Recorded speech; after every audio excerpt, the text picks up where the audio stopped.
gente, tudo bem? Eu sou a Gabriela Marostica, eu sou da Igreja Batista em São Mateus e eu sirvo no Ministério Infantil e no Ministério dos Adolescentes. Hoje eu quero compartilhar com vocês uma devocional baseada em Tito capítulo 3, que nos lembra de uma verdade muito importante, que é que a graça veio para nos salvar e nos transformar.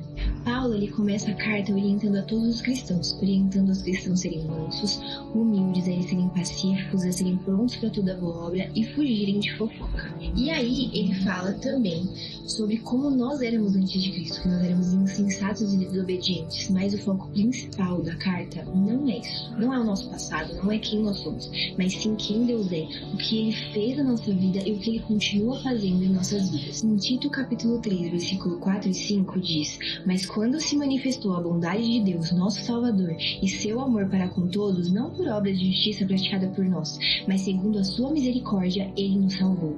Não foi por mérito nosso, não foi porque a gente mereceu, não foi porque a gente é bonzinho o bastante para merecer a salvação do Senhor, não foi por obras praticadas por nós, não foi porque a gente serve a Deus e aí Ele foi lá e nos salvou como se fosse uma troca. Não, foi pela graça. O Senhor Jesus morreu na cruz por nós, em nosso lugar, e hoje a gente pode ter vida eterna. Não foi nada sobre nós, mas sim sobre o Senhor, sobre o plano perfeito dele, sobre o propósito dele.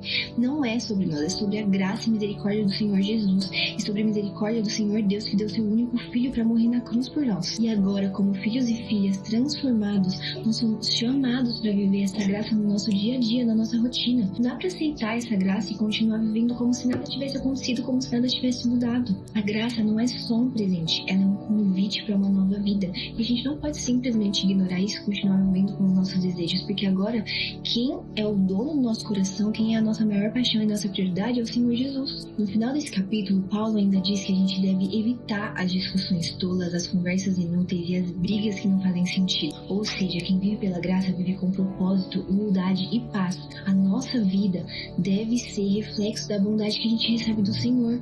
Não faz sentido a gente ter atitudes que não condizem com a nossa fé, porque as pessoas conhecem o Jesus que a gente crê, o Jesus que a gente defende através das nossas atitudes, das nossas decisões no nosso dia a dia.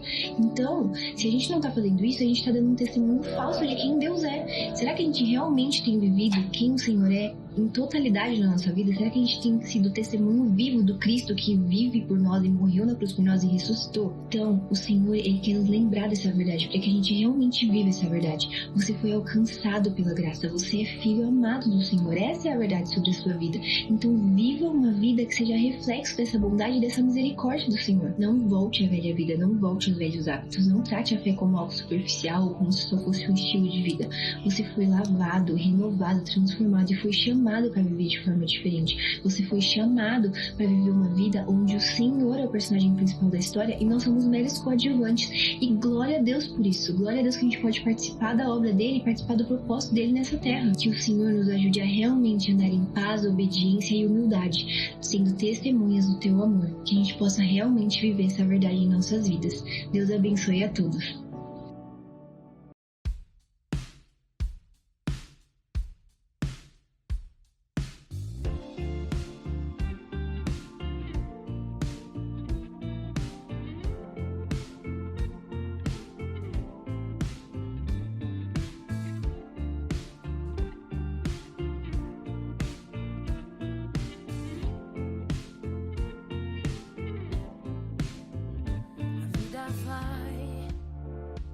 Passa o tempo sem parar. São tantos sonhos que eu quero conquistar. Como escolher o que devo priorizar, se tudo tende a se desorganizar? Basta eu me lembrar que ao centro estás, as partes em mim se encaixando vão.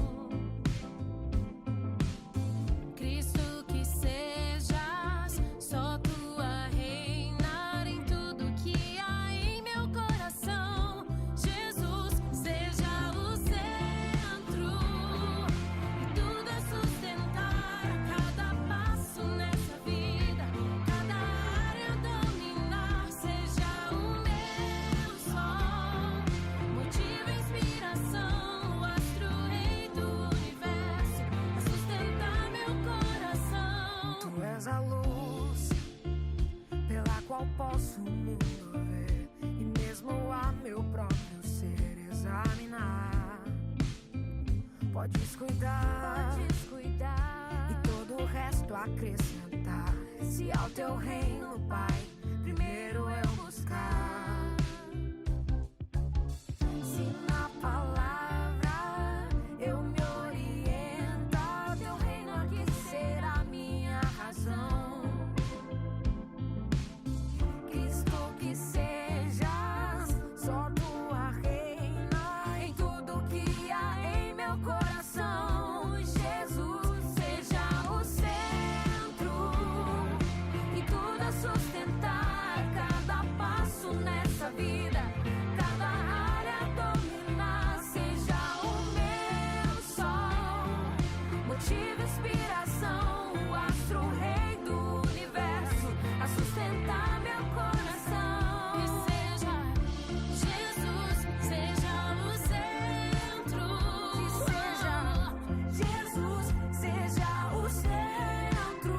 Que seja Jesus, seja o centro.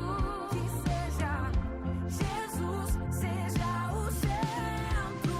Que em tudo eu dependa de ti, dê glórias a ti, revele o teu reino aqui, que eu ofereça santo e vivo sacrifício que agrade a ti e somente a ti. Seja o centro e tudo a sustentar a cada passo nessa vida, cada área a dominar. Seja o meu sol, motivo, inspiração, o astro, rei do universo, a sustentar meu coração. Seja o centro e tudo a sustentar cada passo nessa vida, cada área dominar. Seja o meu sol, motivo, inspiração, o astro, rei do universo, a sustentar meu coração. Jesus seja o centro. Jesus seja o centro. Jesus seja o centro. Jesus seja o centro. Yeah. Jesus seja o centro. Jesus seja o centro. Jesus